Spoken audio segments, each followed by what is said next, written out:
Wigfrid was among the second batch of characters to get their skill tree. Despite being the most combat-themed character in DST, she actually paled in comparison to Wolfgang and Wanda due to the sheer disparity in the amount of damage those two could dish out so early in the game. Then there's Maxwell, who, post-rework, is arguably even better than those two, since he can achieve similar damage while also being able to neutralize bosses with Shadow Prison. Once obtaining an ornery Beefalo with the War Saddle, Wendy not only greatly outdamages Wigfrid, but she does so while having access to probably the best AoE option in the game.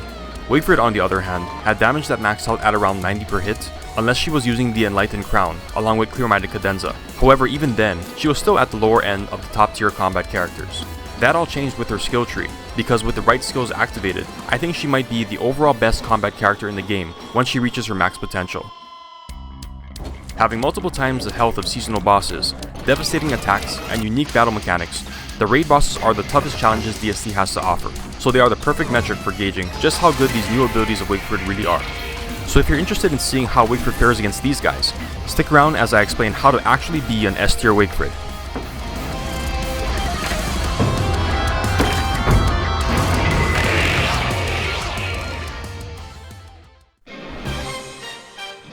In my DST player tier list video, I explained that an S tier player is capable of rushing at least 3 raid bosses before day 30. Usually I would focus on rushing all the mainland raid bosses first, because they are easier to get to. However, I won't be doing that this time, since the goal of this video is to beat them using Wigfrid's maximum potential. Unlike characters like Wolfgang or Woody, who can basically access all of their characters' perks very early on in the game, Wigfrid's full strength is locked behind 3 milestones: her battle songs, the Moonstorms, and finally the Celestial Champion. Although Wigfrid has 10 different battle songs, most of them are situational. If you're playing solo Wigfrid, your 3 primary battle songs are going to be Heartrending Ballad, Clear-Minded Cadenza, and Weaponized Warble. Heartrending Ballad gives Wigfrid an additional 0.5 HP every time she lands a hit on an enemy. When combined with cheap battle helms and her 25% natural armor, once Wigfrid obtains the songs, she pretty much never has to worry about healing herself. Clear-Minded Cadenza gives Wigfrid an additional 1 sanity every time she lands a hit on an enemy. Not only will this song prevent interference from nightmare creatures, but once Wigfrid obtains the Enlightened Crown, this song allows Wigfrid to use the item to its fullest potential. Weaponized Warble decreases the durability drain of weapons by 25%. So instead of a Dark Sword losing 1% durability per hit, it loses 0.75. This effectively increases the total amount of weapon uses by 33%. In other words, while activated, Wigfrid can use a Dark Sword 133 times before it breaks, instead of 100. So once Wigfrid obtains the materials for and crafts her main songs, she unlocks a good chunk of her potential. In order to unlock the rest of it, she has to complete the Celestial Champion route. Wigfrid's skill tree gave her access to probably the best overall weapon in the game, the Charged Elding Spear. In order to obtain this item, she must first craft the regular Elding Spear, and then combine it with the restrained static that she gets from helping out Wagstaff. This electric weapon deals 74 regular damage, plus 20 planar damage, to non-wet targets. Against wet targets, the 74 regular damage jumps to 111, which comes out to a total of 131. This spear also has an AoE dash attack that not only deals over 100 damage to non-wet mobs, but it also restores 2% of the spear's durability. It gives Wigfrid the ability to mimic Wolfgang's damage, Abigail's crowd control, and Wartox's teleports. This is why obtaining the Charged Elding Spear is such a huge milestone, and why I think it's by far the best thing that she got out of her skill tree, which explains why it's so important for Wigfrid to obtain this item as quickly as possible. The last great milestone is the Enlightened Crown, which spawns a minor Gestalt that deals 42.5 damage every time the player attacks an entity, while their sanity is above 85%. For every other character, unless they grind for sanity restoring items, the Crown's damage isn't something that they can rely on against the boss. However, since Wigfrid restores at least 1 sanity per hit with Clear-Minded Cadenza activated, the Crown is effectively a straight upgrade to her damage, giving all of her attacks a 42.5 damage increase. This means the Charged Elding Spear goes from 94 damage to 136 damage against non-wet mobs, while against wet mobs, the Crown boosts the spear from 131 damage to 174, meaning Wigfrid has a potential to completely surpass Wolfgang in certain conditions. So that's Wigfrid's 3 great milestones of unlocking her potential, and why I will be doing the Celestial Champion route before I fight most of the other raid bosses. As far as Wigfrid's skill tree for the run, I'm using all the spear skills since I want the Charged Elding Spear at its maximum potential. The Battle Call canister will come in handy since it lets me store multiple battle songs while taking up only a single inventory slot. Since I will be using a Beefalo to explore the map and move heavy objects, Noble Mount 1, 2, and 3 will come in handy, since the first 2 lets me both ride Beefalo longer and tame it faster, while the third will let me enjoy the effects of Wigfrid's songs more often and with less hassle. Although I won't be using the Battle Helms once I get the Enlightened Crown, I activate all the Battle Helm skills so I can get a little more durability out of them until I complete the CC questline. I don't use any of the Battle Rod skills since, in my opinion, the charged Elding Spear is better than the shield in almost every way. Finally, I'm using the Lunar Melodist since it gives Wigfrid 10% more damage to Shadow aligned enemies, and I'll be fighting these a lot more frequently than those that are Lunar aligned. Anyway, that's pretty much the game plan. Unlock Wigfrid's maximum potential as soon as possible, then it's boss killing time. So now let's finally get into the run. After spawning in, I began picking up the usual starting materials such as grass, twigs, and flint. Whenever you do these kinds of solo boss rushes, the best rolls are always Juicy Berry, Grass Gecko, and Twiggy Tree, since all of these are more suitable for a nomadic playstyle. While I didn't get Juicy Berries, I did get Grass Geckos and Twiggy Trees, so things were looking pretty good. Once I got enough materials for several pickaxes, I headed to the Mosaic and started collecting minerals and mining gold veins. Since I'm Wigfrid, I also kill tall birds for meat and pick up the leafy meats that slain grass geckos drop. In Grass Gecko worlds, a ton of geckos always spawn by the critter den, so I make sure to get almost a full stack of cut grass as well as the typical 11 plus gold that I usually obtain before leaving the Mosaic in search of the Beefalo. Luckily for me, my search didn't take long as the Beefalo Savannah was right next to spawn. Before nightfall, I put down a science machine, crafted a shovel, razor, and Beefalo bell, and fed my Beefalo. Under the cover of darkness, I shaved the sleeping Beefalo because I need their wool for both the Beefalo saddle and the carpet flooring for Pearl. The next day I kept my Beefalo taming by continuously feeding it food while digging up berry bushes. I also chopped a bunch of twiggy trees so that I can get a small twig farm going at base. Right before the second night, I headed into the caves so I could get the light bulbs I'd need for a lantern. On day 3, I felt confident enough that spawn was pretty close to most of the areas of interest, so I decided to set up base at the crossroads near the Mosaic. Another reason that I set up base near spawn was that it was really close to a killer bee biome, which is great since once I obtain it, the bees will give me a way to quickly restore the durability of my Elding Spear. In the middle of day 3, I saddled my Beefalo and started to explore the map at Beefalo speed. For those of you who are new to this channel, Beefalo are extremely good if you're trying to play this game quickly. When saddled, they move 63% faster than your character's default foot speed. So not only does it make map exploration much faster, but it also just feels way better since you're flying around so fast. Unlike what I usually do in these types of boss rushes, I'm not trying to find the suspicious marble. Instead, I'm looking out for living logs and the Moonstone, because my goal is to get a Mooncaller staff on day 11. On day 4, I paused my expedition to kill spiders, since I'll need silk for a ton of different items. Luckily for me, the forest that I was in happened to be the same one that contained the Moonstone.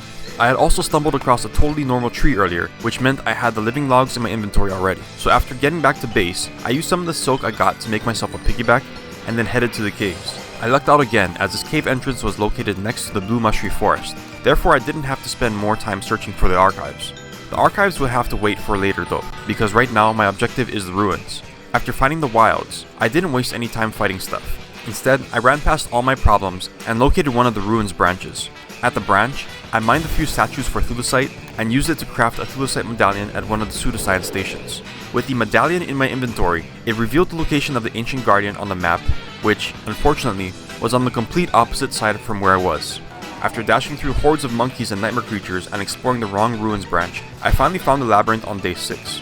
In order to not trigger the spiders, I ran past areas covered in webs along the edges, and when I was near the Ancient Guardian's arena, I maxed out my Beefalo's hunger with Lichen, equipped the Magi in my chest slot, and approached the Ancient Guardian to start the first boss fight. The Ancient Guardian is the easiest boss in this run. He has 10,000 HP and has 2 phases. In his first phase, he either charges at you in a straight line or bites you if you're too close. Each attack deals 100 damage, so I really don't want to get hit. AG will get stunned if he runs into either a pillar or one of the large pillar fragments that fall from the ceiling, so I lead him into both and swing away at him with my semi-fresh handbat. You may be wondering why I'm right-clicking on my battle helms over and over. This is called animation cancelling, a technique that lets you attack significantly faster than just holding down the attack button.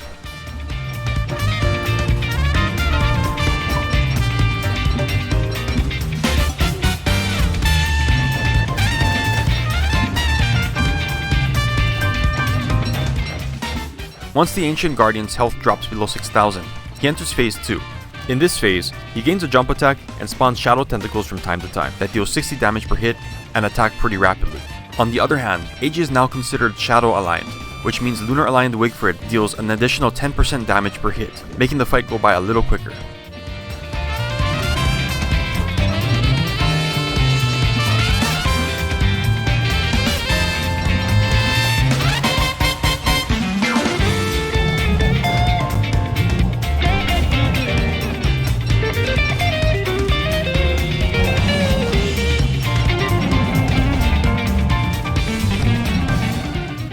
After getting smacked by a tentacle a few times, Eiji is defeated and he drops the large ornate chest.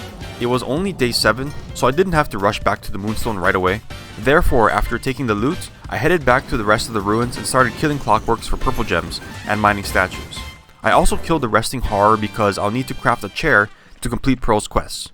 On day 9, I felt I finally had enough gems, nightmare fuel, and thulecite, so I crafted the 2 star color staffs and deconstruction staff at a pseudoscience station and booked it out of the ruins back to the blue mushy forest and finally out of the caves. Since I had to wait until the full moon, I spent the next day and a half exploring the map and accumulating more resources. A few minutes before the full moon, I socketed the star color staff into the stone, built walls around it, and sealed off the entrance with 2 fossil fragments. When night came, I sent my Beefalo away and stood guard at the fossiled off entrance to ensure that the hounds and werepigs didn't chew their way through.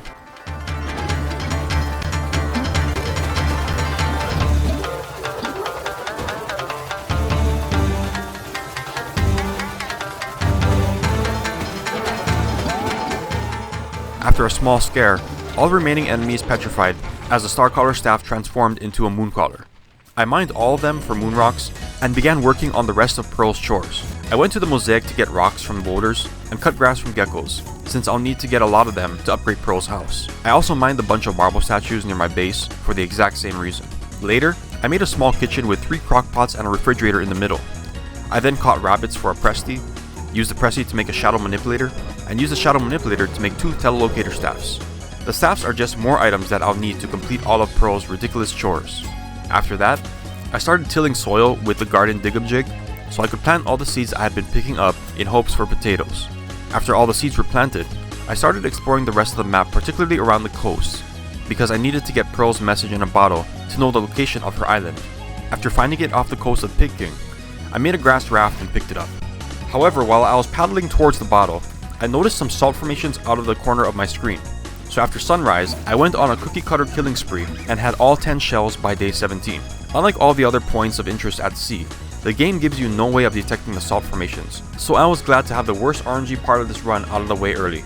Later, I killed some hounds for teeth so I could eventually give Pearl a dapper vest, caught a bunch of butterflies, turned Beefalo wool into carpet flooring, and towards the end of day 19, I set sail for Pearl's island.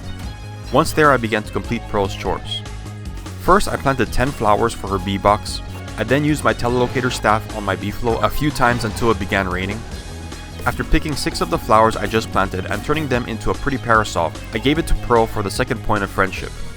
I then used almost all the stuff Chester was carrying to fully upgrade Pearl's house for 3 additional points of friendship. The next task was fertilizing the 8 berry bushes, followed by obtaining the sawhorse blueprint from Pearl after making a chair for her. I then filled her drying racks with kelp, used a sawhorse to craft a wooden chair, and then spent the night picking up all the garbage around her island. The next day, I handed Pearl the dapper vest since it was snowing, and placed the wooden chair next to her. After I finished picking up all the trash around her island, I was rewarded with Pearl's Pearl. With the most annoying part of the run done, I was feeling pretty good, so I used the telelocator staff to quickly go back to the mainland. By luck, I landed on Lunar Island instead. However, because I'm dumb, instead of taking that opportunity to complete my Lunar Island tasks, I instead used the telelocator staff again to go back to the mainland. Back at base, I used the deconstruction staff to get the iridescent gem from the Mooncaller staff. Despite the fact that I was off my Beefalo for quite a bit during this run, it fully tamed as a rider at the start of day 22, which is the shortest time I've ever tamed one. A fully tamed rider Beefalo with the regular saddle moves 86% faster than default character speed, and unlike an ornery, you never have to feed it before riding. So for damage dealers like Wigfrid, it's easily the best choice. With my fully tamed Beefalo, I headed to the caves in order to activate the archives. Since the cave entrance was near base, I flew past the blue mushy forest into the lunar grotto, mined my way through the boulders blocking the archives, and sped through the maze. After activating the archives by socketing the iridescent gem, I unlocked the correct distilled knowledge, mined a few statues for materials, and got back to the surface before the worms could get me. Using the astro detectors during winter is pretty bad. At daytime, the directional arrows are almost impossible to spot when they lie on snow, so I tried my best to place them on patches of turf not covered in white. After just dealing with it, I was able to locate both Sanctum pieces on day 23. After locating both, I now had to head to Lunar Island. It was at this time that I started to regret telelocating away from Lunar Island a few days ago. Had I mined the altar pieces at that time, I could have gone straight to Crabkin. Instead, I had to now paddle all the way there, mine them, and paddle all the way back. Anyways, after bringing both Sanctum pieces onto a raft, I paddled to Lunar Island, mined the 3 celestial altar pieces, and socketed them along with the Sanctum pieces in adjacent celestial fissures. With that done, the astral detectors would finally give away Crab King's location. After capturing a bunch of killer bees, I used the astral detectors to locate Crab King and set sail off the Moonstone Forest coast in order to kill the worst raid boss in the game. Once I found him, I cleared a bunch of rocks so I could paddle freely, socketed Pearl's Pearl and 7 purple gems, then released all the killer bees, and immediately put them to sleep with the pan flute. I then socketed the final purple gem to wake up Crab King, and teleported to the other grass raft I had floating far away from him. Once all the killer bees woke up, they started attacking Crab King non-stop. All I needed to do was not get too far from Crab King and continuously dodge his geyser attacks. If I get too close to him, his claws will snag my bolt, which will prevent me from dodging his geysers. If I get too far, then he'll stop using geysers and freeze all the bees with his frost attack. The bees are so plentiful and attack so frequently that Crab King can't heal, and they end up killing him in around 3 minutes.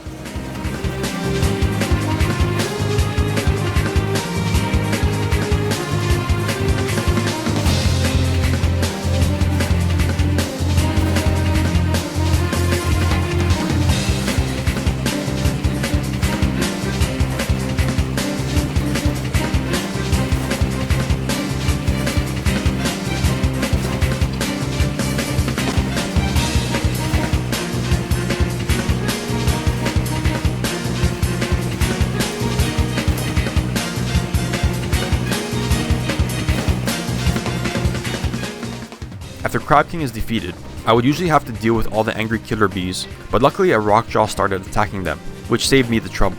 I then retrieved the celestial icon with the pinch and winch and paddled back to my Beefalo. I then brought the icon all the way to the Lunar Island raft, paddled there, and socketed it next to the other celestial tributes to activate the Moonstorms.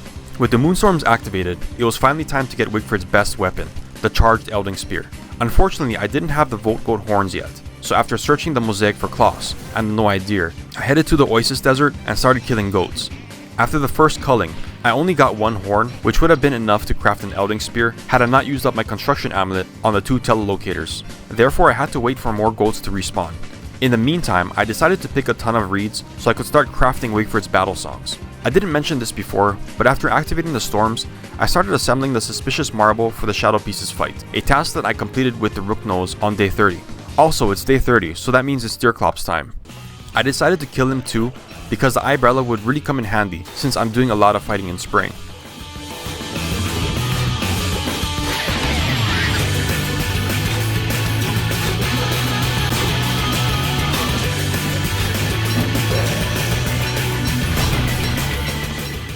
While waiting for the goats to respawn, I decided to get Restrained Static by helping out Wagstaff. With Wigfrid, I usually complete these events without armor, since she gains a bunch of health from all the birds she kills, and the extra speed from the Magi means you can avoid the annoying gestalts that put you to sleep.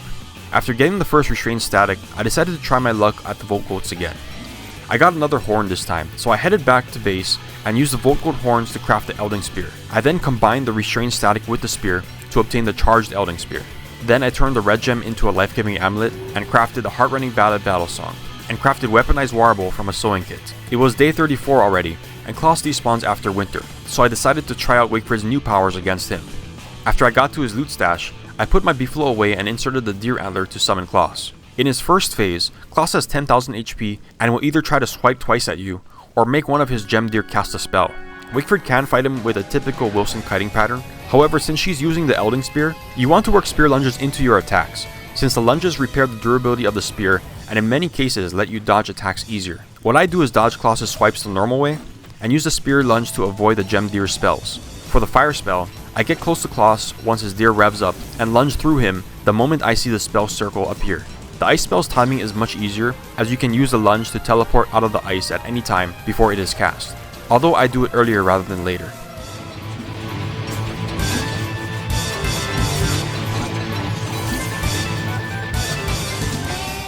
Once Klaus' HP goes down to 5,000, he summons Krampus.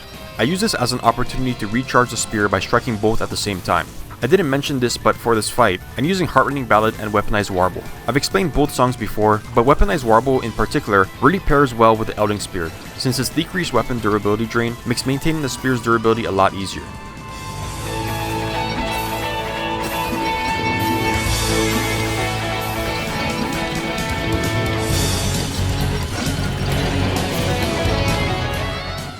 After Klaus goes down, he gets revived with 5000 HP and enters phase 2. In this phase, he gains a pounce attack that you can dodge by either running away early or having super speed. The charged Elding Spear gives Wigfrid a 20% speed boost. Combine that with a Magi, and dodging the lunge is easy. However, an even better way to dodge it is to use the Spear's lunge to teleport to the other side of Klaus. To do this, ready the weapon right before he's about to pounce, and teleport through him after he commits to the jump. You have to dash after he's committed to a direction, else he'll change directions and hit you after you teleport behind him. Anyway, Klaus is the easiest of all the raid bosses, and I'm playing aggressive while hitting him with 94 damage strikes, so he dies really quickly.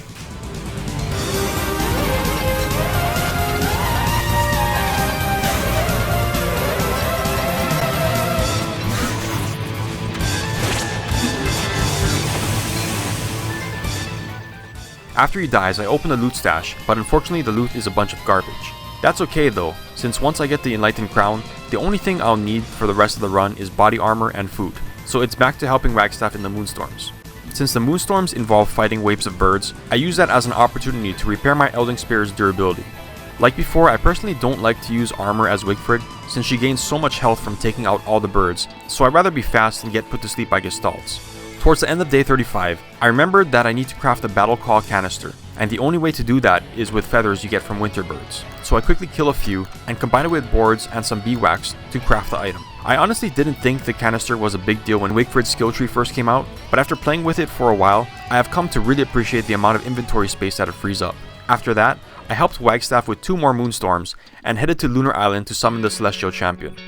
Fighting CC before beating Fuelweaver is a bit more difficult, especially for Wigfrid, since Fuelweaver gives the Bone Helm and Bone Armor, 2 items that counter Celestial Champion's sleep-inducing Gestalts, and infrequent but powerful attacks really well.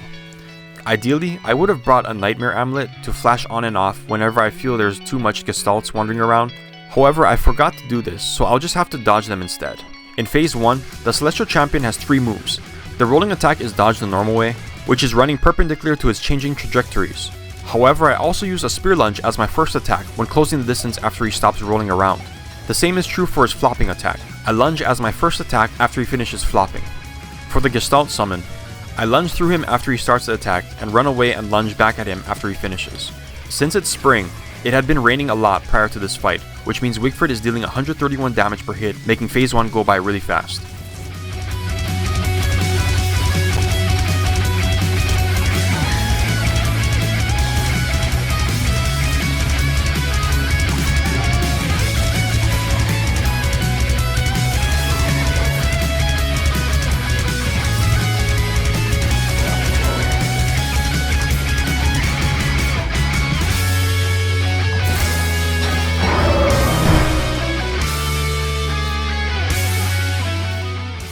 After phase 1 is defeated, CC transforms into its second form. It will immediately initiate its spinning attack. Unfortunately, he decides to go after Chester instead of me, so poor Chester gets destroyed. Phase 2 has 3 moves. For the Gestalt summoning, I run in sort of a circle around CC so that I'm behind each wave of Gestalts before they attack, and I then use the Spear Thrust to both attack CC and dodge the third wave. For the Spike attack, I just dodge it normally while ideally trying to use a Spear Thrust to teleport back to CC after running away from it. I do the same for the Blender, run away and use the thrust attack to close the distance and hit CC once he finishes.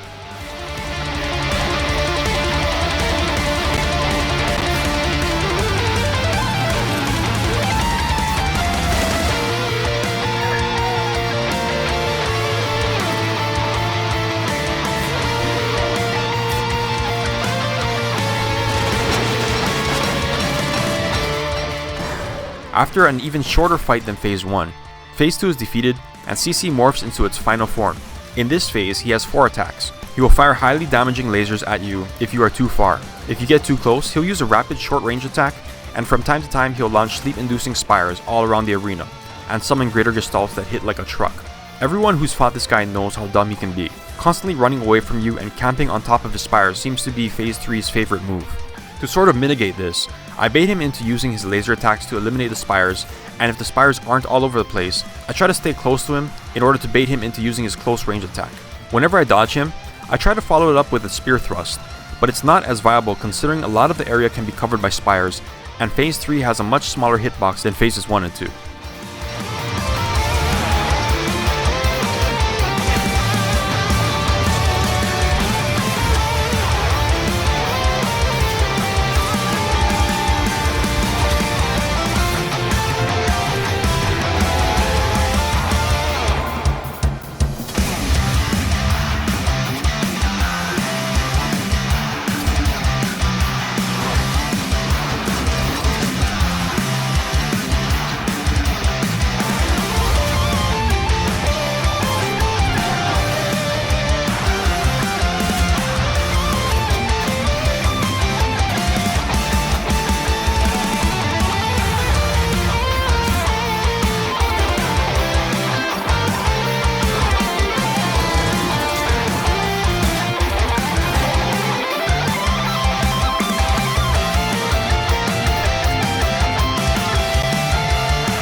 Once I got the Celestial Champion's health into the triple digits, I stopped fighting him.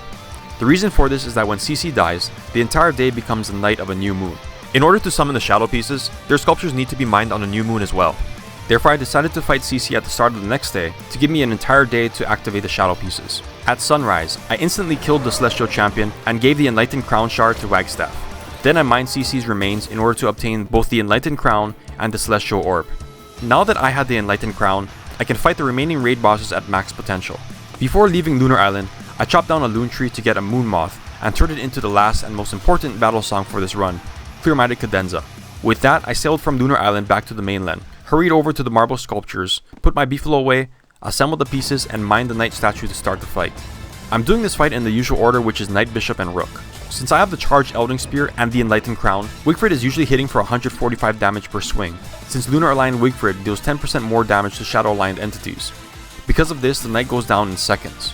While the pieces are in the process of leveling up, I activate Clear-Minded Cadenza so that I'll be able to utilize the additional DPS of the Enlightened Crown until all the pieces are dead. At level 2, the Elding Spear's 20% speed boost gives Wigfrid enough speed to dodge the Rook's teleport. But when it comes to the Bishop, I use a Spear Thrust attack to move out of the way right before the Bishop can hit me. Since the shadow pieces have a strong Insanity aura, I use Bel Canto of Courage as my second song, which cuts the aura's potency in half. Once the Bishop dies, the Rook levels up to 3. The Rook has 10,000 HP and still only does his one teleport attack.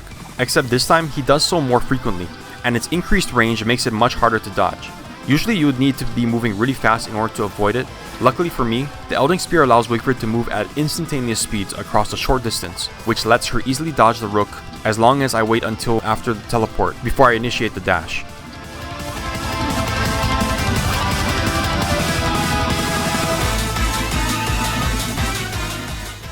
With the crazy damage numbers I'm putting out, the shadow pieces are defeated in under 90 seconds.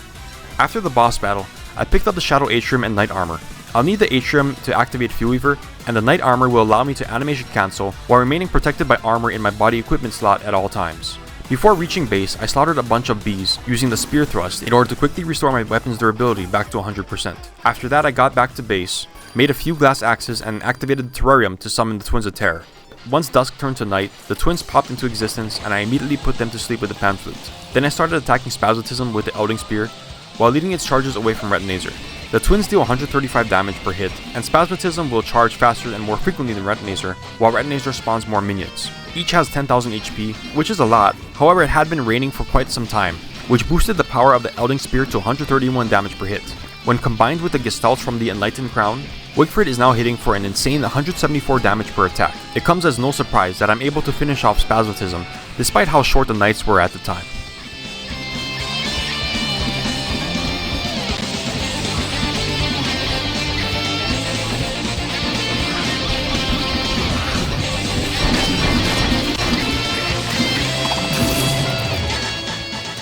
While I waited for the next night, I spent day and dusk basically stockpiling a bunch of food, since it will have to last me for however long I end up taking to beat the cave bosses.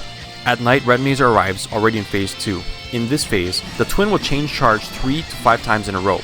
Other than that, it's the same as phase 1. I didn't mention this earlier, but in addition to the Enlightened Crown greatly boosting Wigfrid's DPS, it also provides a rather large radius of light, making fighting enemies at night a lot easier than just using a magic. Anyways, the world is still wet, so Wigfrid is effectively dishing out 174 damage per hit, allowing me to make short work of the Red Twin.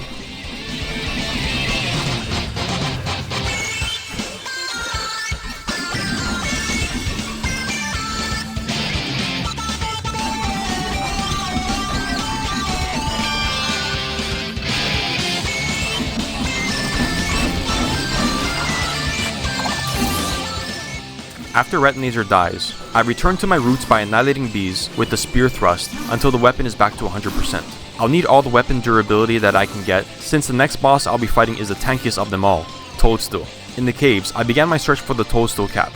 It usually spawns in the muddy biome, green mushy forest, rock lobster biome, or the stalagmite biome.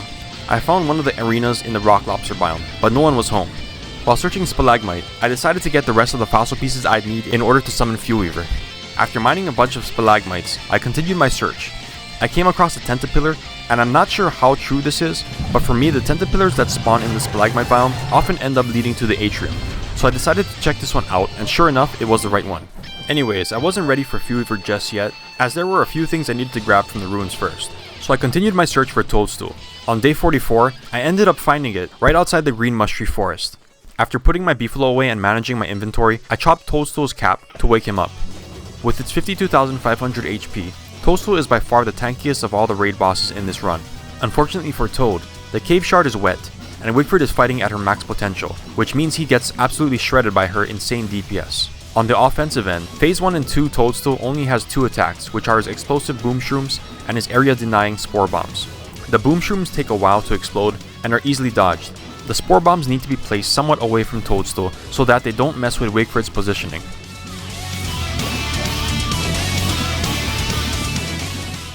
After 45 seconds, Toadstool begins to slowly walk back to the center for 15 seconds before summoning spore caps. At this time, I'm free to attack him as much as I can without worrying about retaliation. Once he starts spawning spore caps, he gains more and more damage resistance as the number of trees increases. Because of this, I start incorporating spear thrusts into my attack since my regular attacks aren't as efficient, and the thrusts will restore some of the spear's durability. Wigfrid is doing so much damage that she drops Toadstool to phase 2 before he can even finish spawning all 8 spore caps. After he summoned all 8 of them, I use the pan flute to put him to sleep. Then I get to work chopping down all the spore caps to depower him. The glass axes are 2.5 times as efficient as regular axes, so it only takes 4 swings to chop down a spore cap. After all the spore caps are chopped, I begin attacking Toadstool again. Since Toadstool is now positioned exactly where I want him to be, I incorporate spear thrusts into my attack by using them whenever I need to get back to Toadstool, after dodging his boom shrooms or getting out of the range of a spore bomb.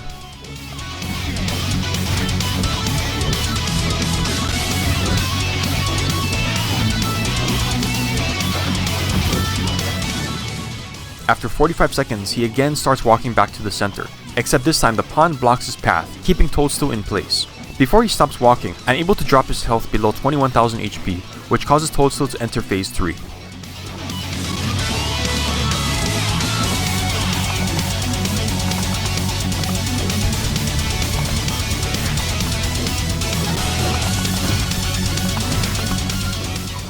In phase 3, Toadstool gains a double stomp attack.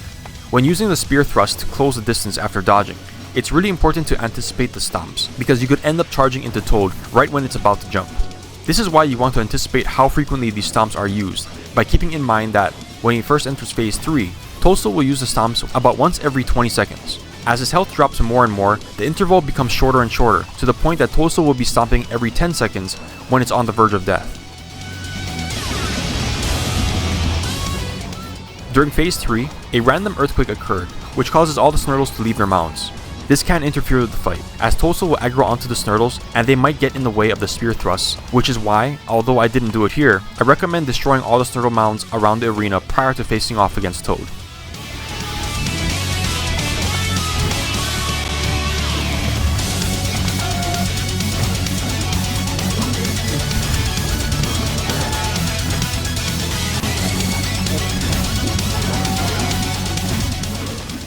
After a fight that lasts a mere 5 minutes, Toadstool dies. A 5-minute Toadstool fight is pretty insane, especially if you're not using weather panes, which just goes to show how strong Wigfrid is when she's at her maximum. Now that Toadstool was done, I needed to head to the ruins in order to get a few items for the rest of the bosses. Toadstool's enormous health pool ended up draining the durability of the Elding spear a lot, so before going to the ruins, I decided to restore it by destroying the baby tentacles that spawn from the tentapillars. These tentacles spawn in huge numbers, die in a single hit, and deal only 5 damage. So it's perfectly fine to fight them without armor, since Wigfrid will be getting a bunch of health back as she's killing so many. After somewhat repairing the spear, I headed to the completed pseudoscience station and crafted a new Starcaller staff, a pick/axe, and a bunch of pseudoscience suits. I then picked up the ancient key from the Ancient Guardian's arena and ran all the way back to my base on the surface because I forgot to bring the Nightmare Amulet. After picking it up and dropping a few items off, I went back into the caves to fight the Nightmare Werepig. I then dropped my Beefalo away from the fight, freed the pig by vibrating the pillars, and killing the Shadelings by flashing the Nightmare Amulet on and off. At that point, I had finally fulfilled all the conditions to fight him. It was also pouring rain in the caves, which meant Wigfrid would be dealing her maximum damage. At only 10,000 HP, I don't consider the Nightmare Werepig a raid boss, but he's definitely a step up from the seasonal ones. In this first phase, he will run around and try to body slam you on the way back. All you need to do is run diagonally behind him to dodge these, After 3 dodges, he will enter his huffing state, where you're free to attack him without retaliation. I think I usually get around 15 hits in with animation cancelling before he gets up. Since the Nightmare Werepig has an insanity aura that maxes out at minus 400 per minute, the first song I use is Bel Canto of Courage, which cuts this aura in half. The 2 other songs I'll be using are Clear-Minded Cadenza to keep the Enlightened Crown activated, and Weaponized Warble to reduce my weapon durability drain. I'm not using Heartrending because I'm not going to be taking a lot of damage, and if I do, I can use the Fuelweaver fight to regain all my HP, so for now, the other 3 songs are better. I know I said to run behind the pig diagonally in order to dodge his lunges, however if you're playing Wigfrid with the Elding Spear, it's better to dodge him by dashing right through him. Not only does this avoid the Werepig's body slam, but it lets you damage him and restore the spear's durability, so it's just a better tactic in every way. Once his HP drops below 5000, the Nightmare Werepig will enter his second phase, where he craters the ground with his fists. You want to bait him into smashing the pillar with these attacks, so you can get the Dreadstone, the materials needed in order to activate the cave rifts. After all these pillars are smashed, it's back to fighting him.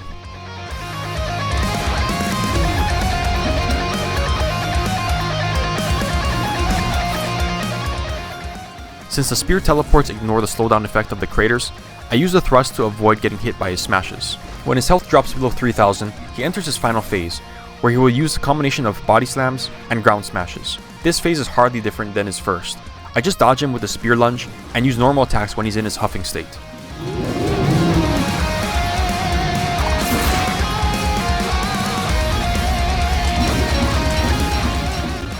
In less than 2 minutes, Nightmare Werepig admits defeat, and I pick up the Dreadstone, Pure Horror, and learn all the blueprints he drops. Next I head to the Atrium Tentapillar.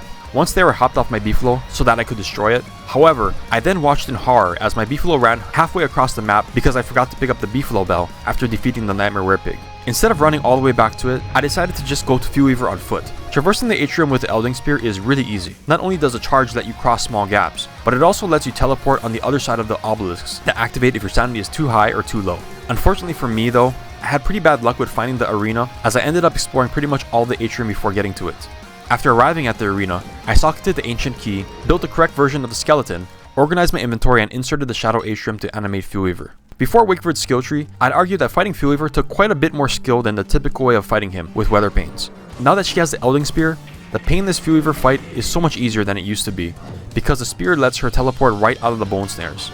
This means you don't have to even make a lazy explorer, or worry about restoring your sanity after using it, since the Elding Spear thrust has unlimited uses and doesn't hit your sanity. For this fight, I'm using Bel Canto of Courage, Clear-Minded Cadenza, and Heartrending Ballad. The first 2 songs allow me to greatly boost my DPS with the Enlightened Crown, despite Fuelweaver's huge insanity aura, and Heartrending lets me restore a bunch of HP from attacking him. Not only are the caves still wet, but Wigfrid also gets an additional 10% damage buff against Fuelweaver since she's lunar aligned, which results in him taking 144 damage from the Elding Spear, 186 if you're including the Gestalts from the Enlightened Crown. Once his HP drops to 10,000, he enters phase 2 and summons his Woven Shadows. Since I'm not using weather pains, I use the typical painless strat of walking Fuelweaver around the edge of the arena while destroying the unseen hands along the way.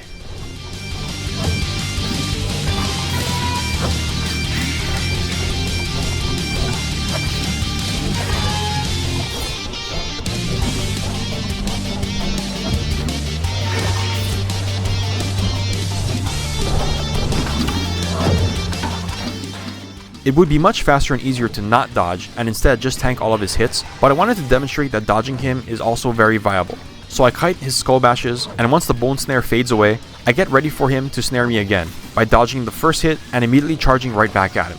After 20 seconds, he becomes invincible again, and I repeat the general strategy of walking him away from the Woven Shadows on the outside of the arena, destroying the hidden hands, and once he's vulnerable, getting him into a corner before attacking him. Usually, you would try and dodge his snare attacks in order to keep his aggro and save lazy explorer charges. However, the Elding Spear's thrust means you don't have to worry about that. Instead, I spam attack him again and again with the dash, since, despite being invincible, hitting him still restores the durability of the spear.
After about 4 minutes, Fuelweaver is defeated and Wigfrid leaves the fight with max sanity and max HP. I started the fight with about 160 HP and only got hit once, so in my opinion, using the Fuelweaver fight to recover HP is totally viable as Wigfrid, since the Elding Spear is just so good. After the Shadow Hand appeared, I gave it 5 Dreadstone in order to activate the Charlie cutscene and began the cave rifts.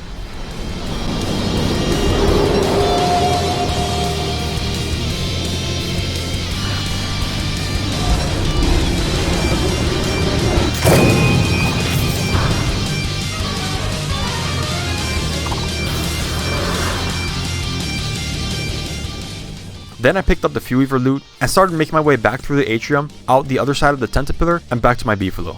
It's now day 49 and I have just 2 more raid bosses to beat, Dragonfly and Bee Queen. The great thing about Wigfrid is that as I am right now, I have everything I need for both of the fights. Her songs cover sanity and HP, the Elding Spear covers weaponry, I have the Pan Flute, and I made a bunch of Tulasite armor back in the ruins. So I get out of the caves and head straight to Dragonfly. After dealing with the Hound Wave, I dried myself off under a Dwarf Star, organized my inventory, and entered the fiery arena.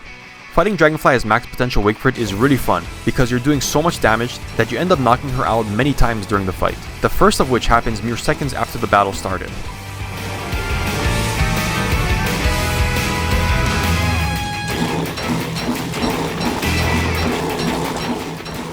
The way to kite her is pretty typical, land 6 hits and then dodge, 7 if you're animation cancelling. Once her health dips below 22,000, she runs off to spawn lava. Wigfrid is dealing so much damage that she can kill these guys extremely quickly.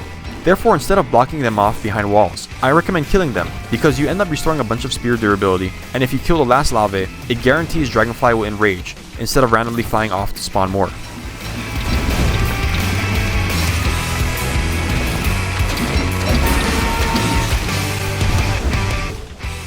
She spawns 5 lava the first time, and once she's done, I panflute her to sleep, kill all of them, and only then do I wake up Dragonfly.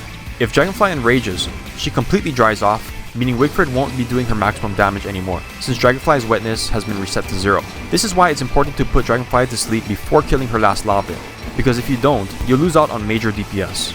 Speaking of DPS, Dragonfly gets knocked out for the second time, which lets me do so much damage to her that by the time she wakes up, she's already in her next phase.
After a mere 3.5 minutes, Dragonfly dies and I leave the fight with maximum HP and sanity, despite using Weaponized Warble to increase the uses of my weapon.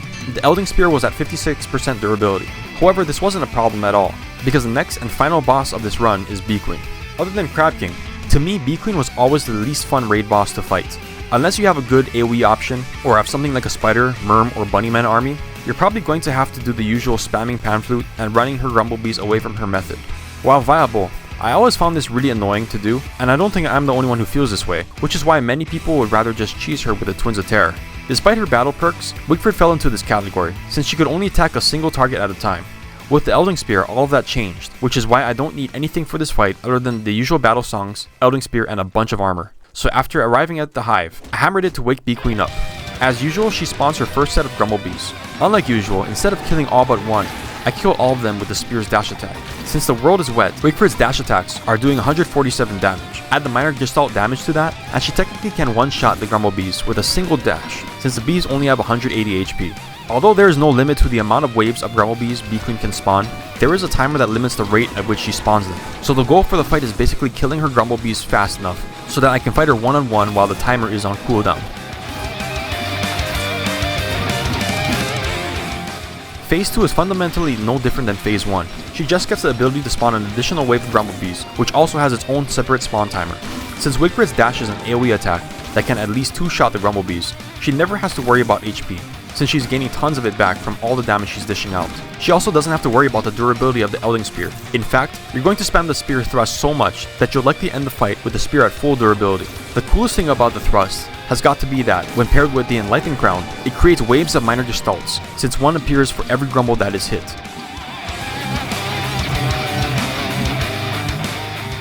Once Bee Queen's health dips below half, she enters Phase 3, the first of her screaming phases. The strategy is pretty much the same, just destroy all her Grumblebees with charges, and attack Bee Queen while her spawn timer is on cooldown. The only thing I would note is that if she's screaming, and there's only one Grumblebee alive, it might be beneficial to not kill it, since doing so will make her instantly stop screaming, and most likely run away from you to spawn more.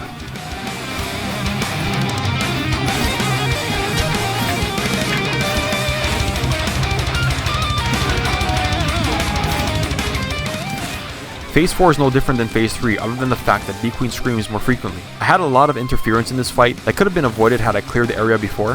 However, the extra enemies that I had to deal with are totally manageable with Wigfrid's new AoE attack.